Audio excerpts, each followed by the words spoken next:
Before we start, let's pray. Father, we praise you and thank you for another chance, Lord, another time, and another opportunity to empower and to impart your word into the lives of each and everyone who be watching and joining us today. I declare your power. I declare your spirit of revelation, Lord, that will touch and move in the hearts of each and everyone that are here today watching, and that would penetrate deep into their hearts, that it will compel them to put everything into practice, oh God. So, Lord, have your way. Holy Spirit of God, you are the most recognized person in our midst today, oh God. We love you, we honor you in the mighty name of our Lord and King, Jesus. Amen and amen.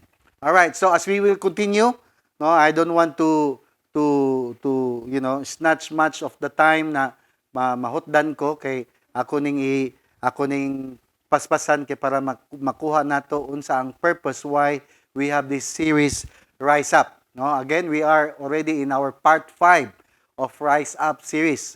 Why we entitle Rise Up? Because we don't want you to remain the same. We want you to rise up above the occasion. So, unsa man ang imong situation right now, we want you to know that it's not yet the end. Dili pa na siya mao, napay pwede mulugwa, napay pwede may tabo anay mo situation. So, if you think na ang imong situation, murag wala na kabaguhan, murag wala na pag-asa, nagkamali ka, naay pag-asa. Mabito ng istorya na to na habang may buhay, may pag-asa. So, in this series, no, we will teach you how to get up, level up, or rise up, no, from the occasion that we are in, since we are in these last days. So kinahanglan na ta mo grow pud sa perspective about who we are, about who our source is, kinsa atong Ginoo ug unsay giandam niya para sa tuang kinabuhi. Again, God doesn't want you to remain the same. And the purpose and the reason why naa ka nagtanaw karon, probably this is your first time, is because God has something, no, sa imuha na gusto niya ma-inculcate sa imong mind, kay wala siya line goal kundi mabago ka.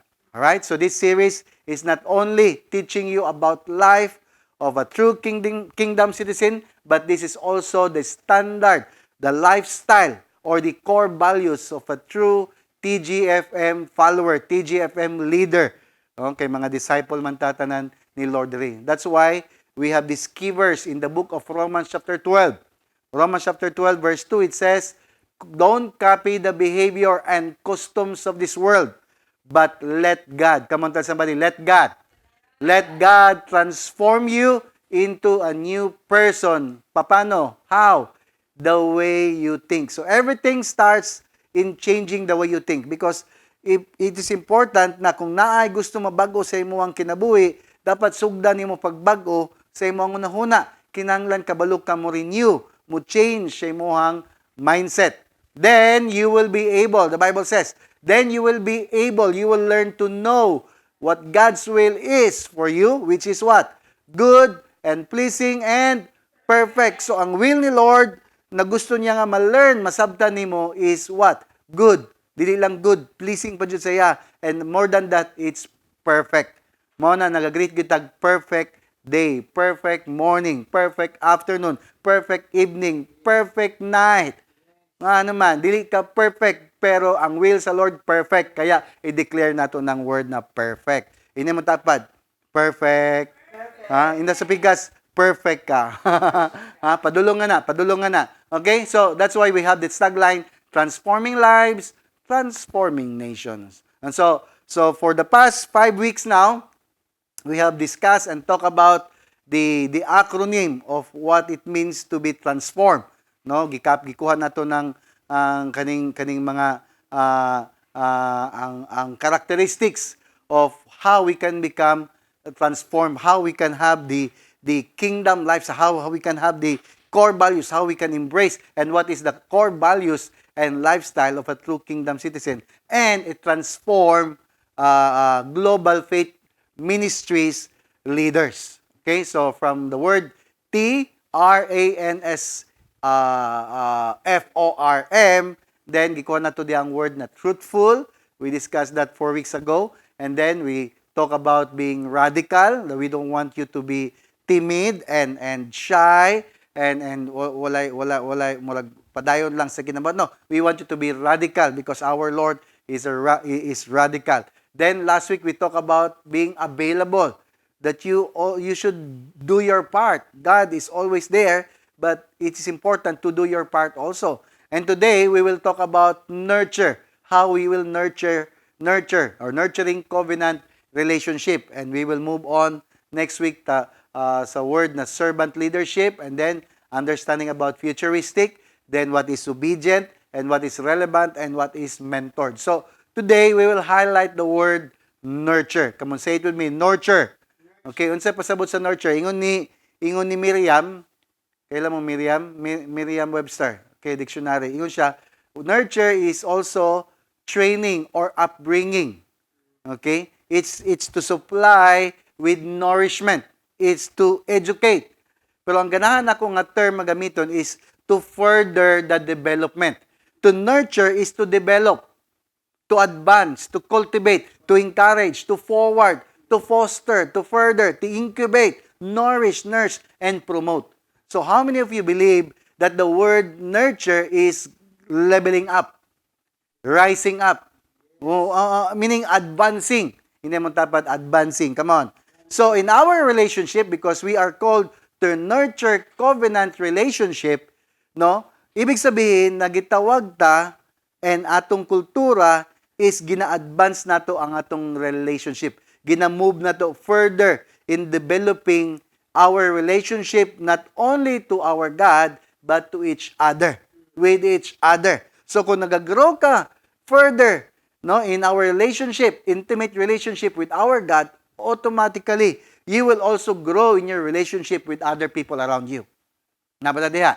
So kung nag-advance ang imong intimacy, ang imong cultivation about your inner life, about connection sa atong Lord, sa atong King, then you will become an encouragement to others because mag-grow pug ka sa imuhang treatment, sa imuhang pagtanaw sa mga tao na nakapalibot sa imuha. Ma-cultivate pud nimo sila, ma-nourish pud nimo sila. Nabata diha. So, ang imuhang pag-grow sa nurturing covenant relationship will affect others and even will bless other people, which I believe all of us wanted to bless others, right? That's the reason why God will bless you so that you will become a blessing to others. Na-statement si kuning Harvard professor, no, psychology teacher, ingon siya, si Robert Waldinger, ingon siya, close relationships can make or break a person's well-being. Unsa daw? Close relationships can make or break a person's well-being. How many of you believe na the closer the relationship is, the more critical na mag-grow ka or ma-break ka. In fact, kung na may maka-hurt sa imo, ang katong mga tao na close nimo mao to'y dali maka-hurt sa imo. That's why we value relationships more than issues, because especially issues under covenant relationships, covenant brothers and sisters. Nasulat din na diyan, no? Wala man ako na anticipate. So again, we need to have the clear understanding why we are called to nurture relationships. Especially, no, gigamit na to ng word na covenant. Right? Kasi good covenant relationships keeps us happier and healthier. Gusto ba nimong happy? Gusto ba nimong maging healthy? Then, kailangan na kabalo ka mo nurture with covenant relationships. So the people who were the most satisfied in their relationships at age 50, this is the study show, were the healthiest at the age 80. Ibig sabihin, kini akong life karon, I'm about to step into the golden age, no? I will be even more healthy at the age of 80. Nga naman, pangutanaw nga no? Kinaamang ko yung relationship, good relationships around me. Right? So kung kabalo na daw ka mo nurture sa relationship mo at the age of 50, meaning you're happy with the people around you, then you will be even more healthy even at the age of 80. Healthy ka at the age of 80. Those who kept warm relationships got to live longer and happier, pero ang mga loners daw often died earlier. Gusto ba ka mag-live long? then you need to keep warm relationships. You need to nurture covenant relationships. Nabata diha? Ayaw ka maging loner mo na kamatyan ni mog sayo. Okay? Always remember, loneliness kills. It's as powerful as smoking or alcoholism. May panguban, no, barkadista, no, barkadista sa inom ug sa smoking, dugay pa mga matay kay happy man siya sa ginabuhat, pero kung loner ka, nako. Pero wala ko naga-promote og mag-smoking o alcoholism, ha. Okay. I want you to understand that recent studies have shown that our generation, kanang generation na nato karon, is the most connected generation, pero but or yet the most depressed. Siya pasabot na nga kita na generation kay ngaron, most connected ta. Kung dali ta mga-connect to Facebook, di ba, social media, easily connected. Pero ngano man daghan depressed? Pangutanaw ngano? Ngano? Connected lang sa social media pero dili gid sa kinaiya. Dili gid sa imuhang in relationship, no? Family karon manggawas, mangaon sa gawas, family tuod sila, pero wala naman ga istorya. Nag-text na kanya-kanya ang mga bata nagdula sa ilahang cellphone. Ang mga papa sige scroll sa social media. Pero kung magpa-picture sila, murag intact sila.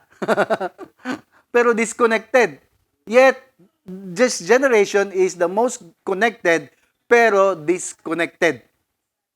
Sad to say, no, nga disconnected siya. Mo na kita na mga nasa TGFM, gitawag ta to nurture. Ini mo tapad nurture. Come on. No, to engage, to advance, to cultivate, to develop relationship more than issues. Napa-statement na kita na generation daw, we are an overly medicated society because of toxic relationships. Tungod sa mga toxic na relationships mo na daghan na tag maintenance. No, kay dili healthy ang imong life. Nga naman because of relationships. Some are wrong relationship, ang uban pod kay mga wrong environment, naka sa mga ka-associate nimo nga toxic mo na, no, depressed ka, anxious ka, no? Matingala ka, wala mo to kay kabalakaan. I don't know, ha? Napansin niyo na? Dili mo ta ka warrior nga mga pagkatao, pero matingala ka, mukalit lang ka-worry, mukalit lang ka-anxious. Pangtanaw nga, no? Because you are around with people who are toxic in their relationships. Muna, association is vital. Namata diha?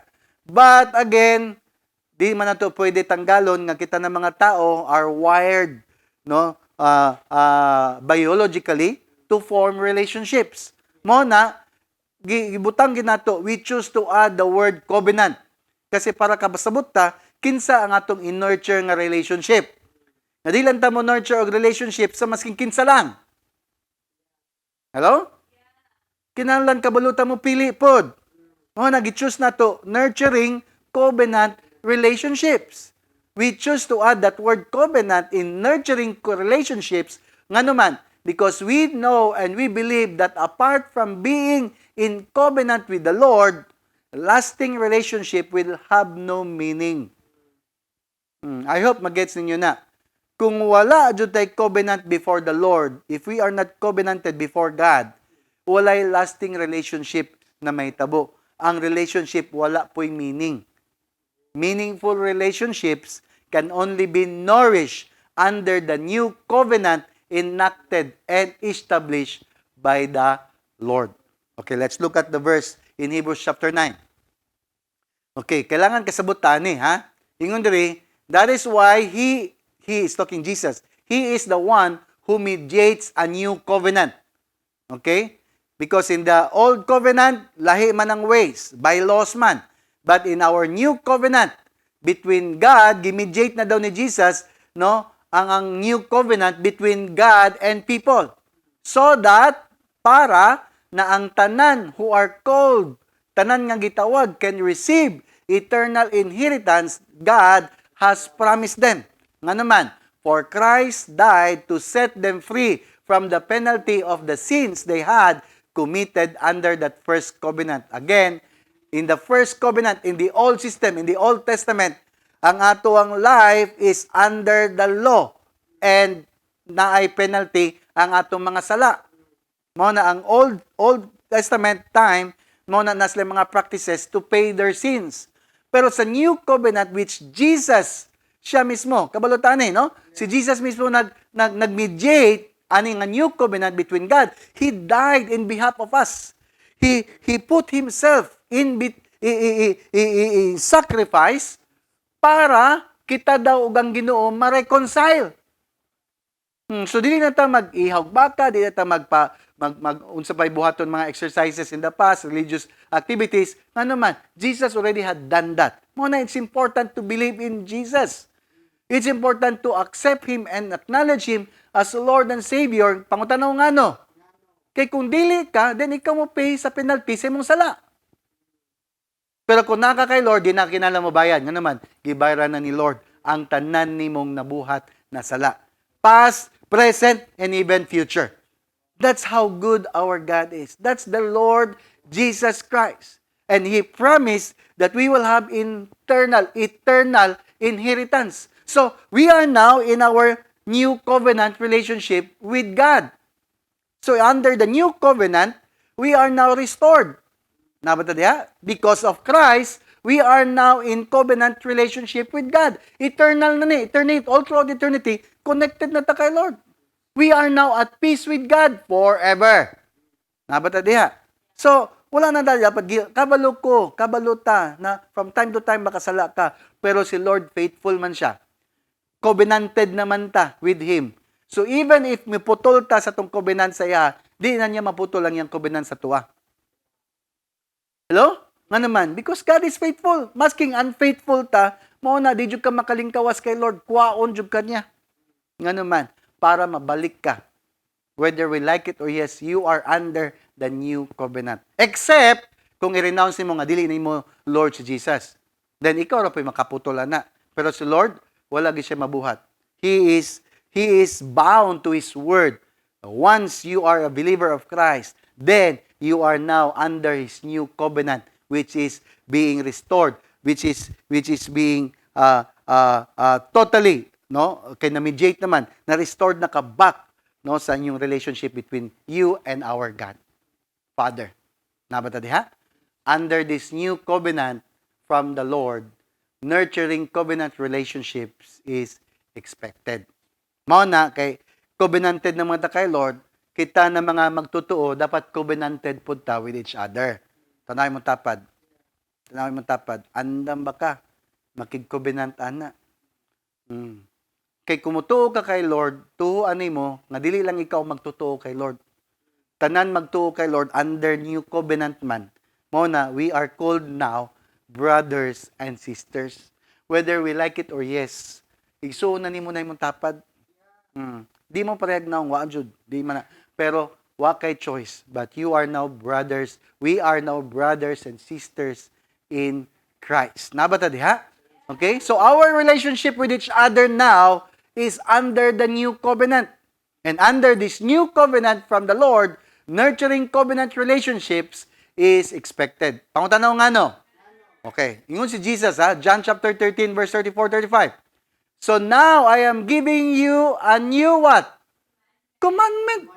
So kay tungod na may gibuhat si Lord na new covenant, nagatag po siya new commandment. Unsang new commandment? Love each other just as I have loved you. Hindi ingon si Lord, you should. Hindi mo tabad, you should. Dili ni suggestion, ingon si Lord, commandment ni, you should love each other just as I have loved you. Pangutanaw nga no? Ingon siya, your love for one another will prove to the world that you are my disciples. So if you are a believer of Christ, automatically God considers you to be His follower, to be His disciples. And as TGFM, we are not just simply a follower, we are all leaders. As TGFM, we are not just believers, we are disciples. So if you are here visiting first time, watching me online for the first time, I want you to understand God expects all of us to be Jesus' disciples. If you truly believe in Christ, then You are called to be a disciple of Christ. And that's the only way that you will understand what love is. Ang tinuod ng mga disciples, mo grow jud in love. Pangutanaw nga no, kinahanglan ka mo exercise and mo grow ana nga love kay maura na ang proven nga makaingon ang kalibutan mga tao sa gawas nga disciples gid mo ni Lord kay kabalo na kamo love. So, ang question karon, why we nurture covenant relationships? Ngano? Pangutanaw ko ngano? Number 1, because we are commanded by the Lord. It's a command, it's not a suggestion. Again, it's a commandment. Come on. It's a commandment. You should. Ingon Jesus, you should love one another. Wala siya ingon na, I suggest you love one another. No, you should. You should. Come on. Alright? Number 1, because we are commanded by the Lord. Number 2, we are called. Gitawag ka to love one another. Not another one. Okay? Called to love one another. Dili love another one. Okay? Sa mga mag-asawa diya. Okay? And then number 3, we are commissioned to reach out the world. Because that's the only way na ma-prove nato sa kalibutan ng mga followers ni Christ when we love each other. So, before we can love the people outside the world, we need to love one another first. Medyo lisod na siya, no? Ano man, tanawin mong tapad. Lisod ba na siya higugmaon? Lisod man gyud usahay, no? Kay kabalog ka, labi na familiar na, murag hindi man na siya angayan, murag no. As believers, labi na as parts of family, sa community, you are called to love one another. That's why we call it nurture, grow, advance, mo level up ka sa imuhang covenant brothers and sisters. Mga karelasyon nimo, i-nurture na. We will value relationships more than issues. How many of you believe na nagatuo ka, nagatrust ka sa Lord, nga kanang nga tao, masking nana iyang batasan karon mabag-o gina siya? Wala, maragway ni amen. Ha? Mabago na. Wala imposible. Pag magpadayo na siya sa proseso, mabago gid na. Dili mo ko inanay sa una. Kung kailan lang mo sa kuha sa una, di jud mo ganahan. Naambot lang, mangambot jud mo. But I grow in my relationship with the Lord. That's why I grow in my relationship with the people around me. Una, makatestify na, isa akong asawa. Ako mga anak. Ang mga close family members na kapalibot sa mua. Nabadiha? Again, your love for one another will prove to the world na mga disipulo tani sa Ginoo. Amen? Other translation says, by loving one another, everyone will know that you're my true followers. Ingon si Jesus. That's what Jesus said. Other translation, isa sa mga ginaunsan niya na mahibalaan sa mga tao nga follower gid mo nako kung kabalo na mo maghinigugmaay sa matag usa. I hope that's clear. Okay? So ang question karon, how do you nurture covenant relationships? So kabalo na ta ngano mag-nurture ta kay commandment ni Lord na gitawag ta niya o gi-commission pud ta niya to love each other. Nabata diha. Okay, ang question karon, how do you unsaon man pag-nurture covenant relationships? Okay, let's read Romans chapter 12. Daghan ni siya pero mag-focus lang ko sa isa for now. Next week we'll continue with the rest. Romans chapter 12 verse 9 to 16. Love must be sincere. We are called to love, pero kana nga love must be sincere. Hinay mo tapad, sincere ka ba? February, mag-end ng February, sincere ka ba? Katuy mo ang ka-date last week, sincere ba jud ka ato? Ni gasto ba yata? Ang ubansin mo, gibasted ka. Can you still love the person masking gibasted ka? Hate what is evil. Cling to what is good. Be devoted to one another in brotherly love. Mo na kung gibasted ka, ayaw ka bitter. You can still continue to love and devote yourself to Him as brother or as a sister na lang. Di ba, at least paano, naagya po yung love. Huwag ka kabalo, dahil mo, grow pa din ang love. Anyway, okay. Honor one another above yourselves. Never be lacking in zeal, but keep your spiritual fervor, serving the Lord. Be joyful in hope, patient in affliction, faithful in prayer. So, murag unsa jud kay ni, no? Kay in fact, share with God's people who are in need. Okay? Sa mga kauban nimo sa balay, no? Kauban nimo sa simbalay, share daw ka sa mga in need. Then mag-practice kag hospitality. Mo na nga naay simbalay. Sa mga maglisod og simbalay, kay murag ka na mahadlok ka mabungkag imong sala, mahadlok ka nga maabrihan imong TV or makita ang imong mga figurine diha na mga no. Ang pag-show da nato og love is to practice hospitality. Na may mga tao mangod na kanang ganing unsa, kanang exclusive. Dili open. Pero I tell you, pag love nimo si Lord, i-open nimo imong life. I-open nimo imong balay. That's what isa sa mga characteristics of love, expressing love. Practice hospitality. Bless those who persecute you. Kani, murag bugat ni. I-bless nimo tong ka-persecute nimo. No, bless and do not curse. So na no, Lord, I bless Lord katong nagmarites nako Lord ana, no? Lord katong among silingan nga imbis mo ingog panuway katong buutan Lord, no?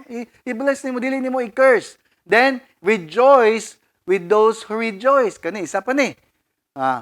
Pag mo asinso gay na, pag mo breakthrough ganay mong tapad gani, murag angayan ba ni siya? Umi angay, ora, ba? Nakauyab siya, miya ikaw bitter.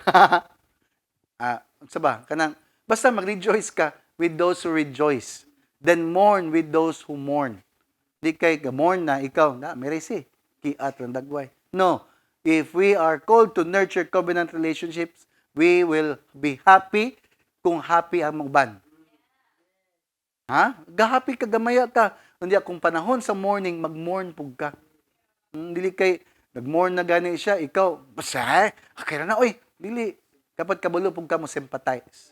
Bata diha? Then, live in harmony with one another. Ayaw, sige, bikil-bikil. Do not be proud, ay sige panghambog, but be willing to what? Associate with people of low position. Ay, nang murag, magmakataas ka, you are not in my level. Naman mga tao na, di ka ganahan mo associate kay murag, ang mga kinsa naman ni sila, oy. Then, do not be conceited.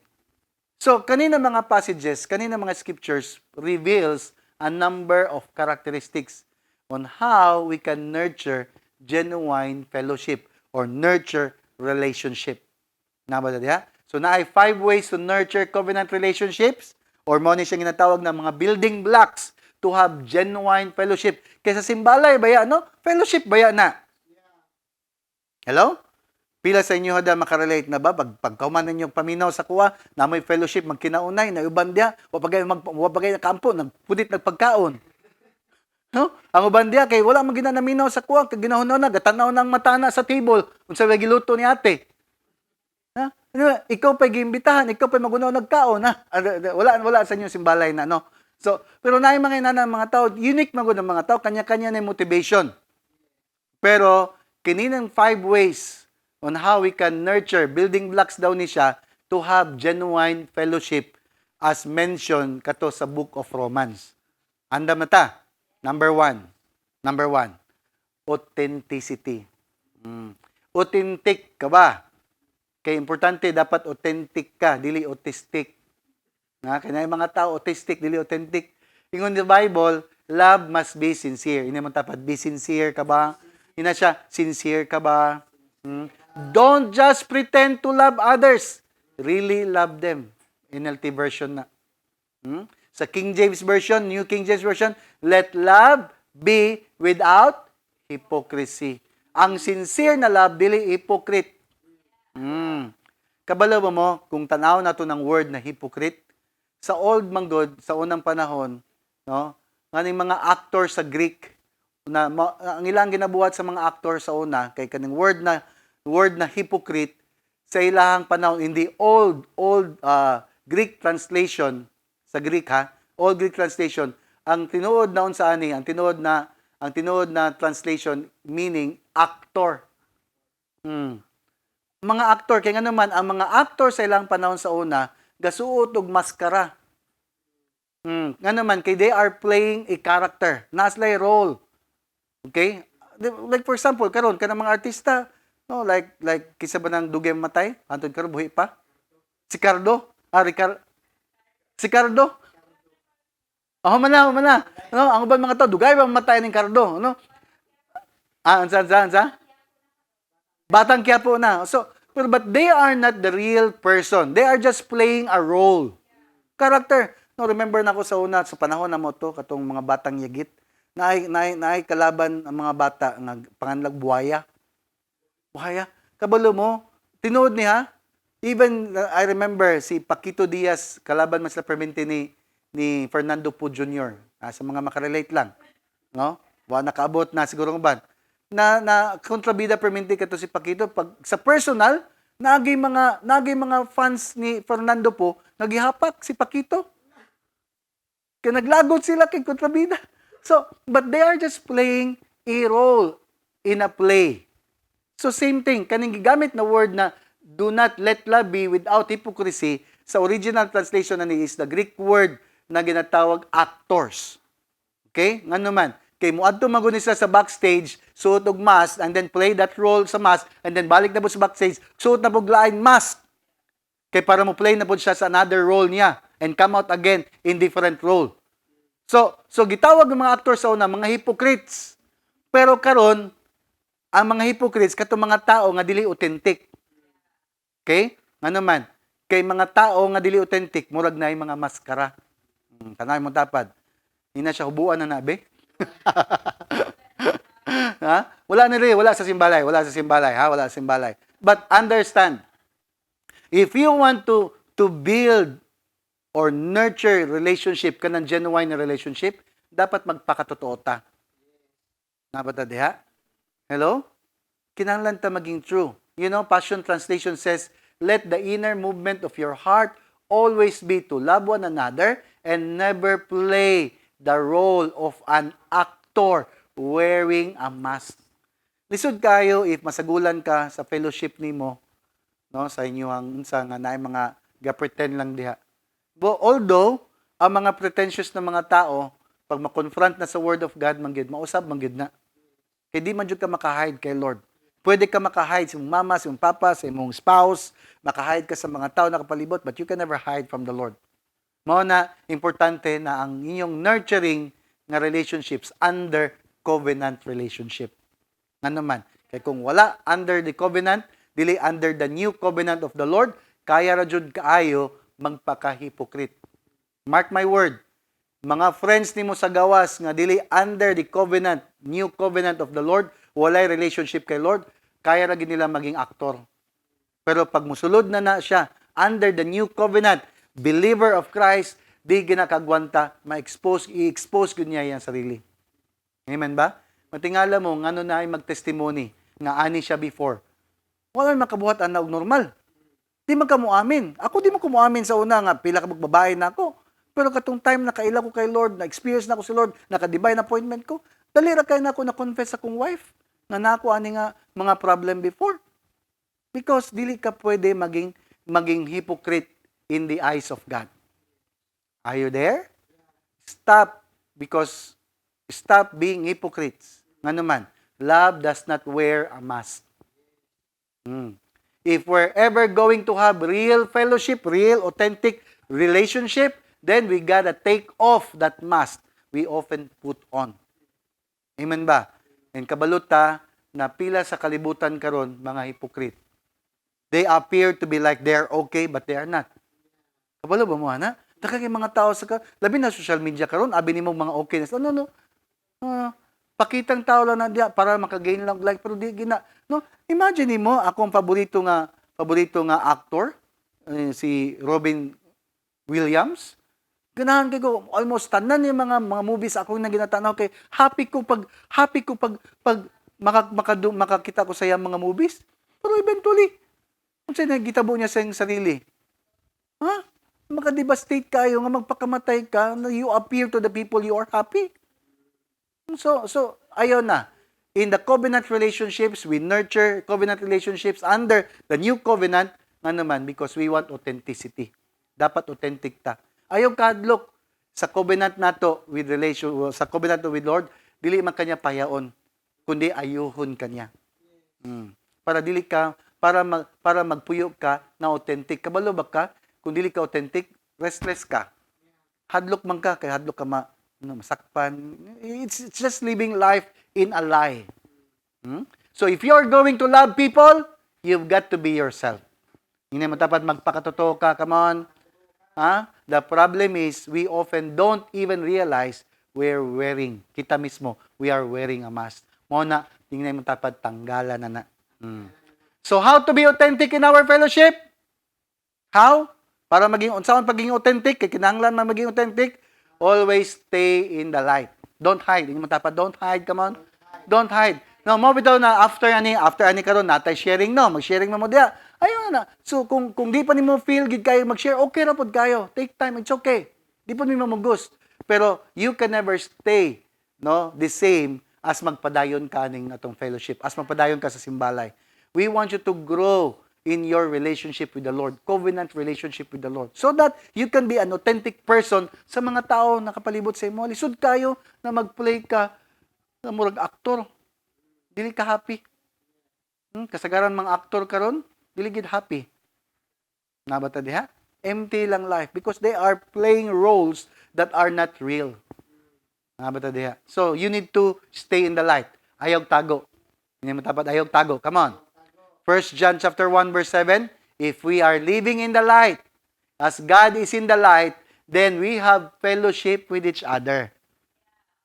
So, dili pwede magtago-tago. Okay ra na. Nakuha ni nga problem. Okay ra jud kayo na. Di ba? Nakuha ni nga. Mao na importante kayo mag-divine appointment. Namo man diha? Kami nga itong divine appointment. Mag-divine appointment ka para ma-set free ka ng guilt na kay mga ginatago na for so long nga ikaw rin nakabalo. Ang Ginoo nakabalo pod. Ang problema, ang yawa pod nakabalo.